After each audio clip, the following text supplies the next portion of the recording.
তো hello guys, আপনারা যখন এখানে এনপিসিআর ওয়েবসাইটে এসে আপনারা হয়তো এক ব্যাংক থেকে অন্য ব্যাংকে ডিবিটি ট্রান্সফার করতে চাইছেন, কিন্তু সেই মুহূর্তে এখানে একটি পপ আপ শো করছে, Aadhaar can not be decided if OD flag is set to white. তো আপনাদের এখানে এই প্রবলেমটি কেন হচ্ছে কিংবা এটি আপনারা কিভাবে ফিক্স করবেন সেটাই জানাবো আজকের এই ভিডিওটিতে।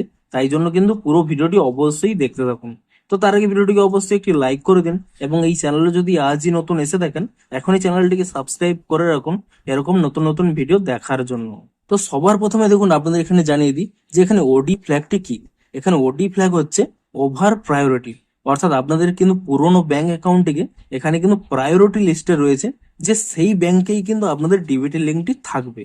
তো আপনাদের বেসিক্যালি কি করতে হবে, আপনারা এখানে এই ওকে অপশানে ক্লিক করে নেবেন এবং আপনারা কি করবেন, আপনাদের যে পুরোনো ব্যাংকটি রয়েছে সেই ব্যাংকে কিন্তু আগে আধার ডিসিডিং করতে হবে।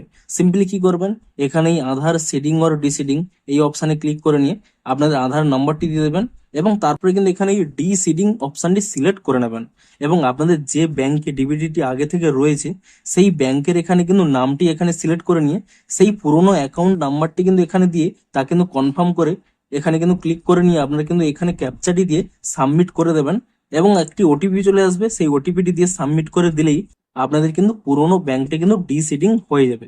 যদি এখানে পুরোনো ব্যাংকটি ডিসিডিং করতে না পারেন, আপনারা কিন্তু ব্যাংকে গিয়ে আপনারা কিন্তু সেই পুরোনো ব্যাংক অ্যাকাউন্ট থেকে আগে ডিসিডিং করুন, তবেই আপনারা কি করবেন, নতুন ব্যাংকে যখনই সিডিং করতে যাবেন তবেই কিন্তু আপনাদের সিডিংটি হবে।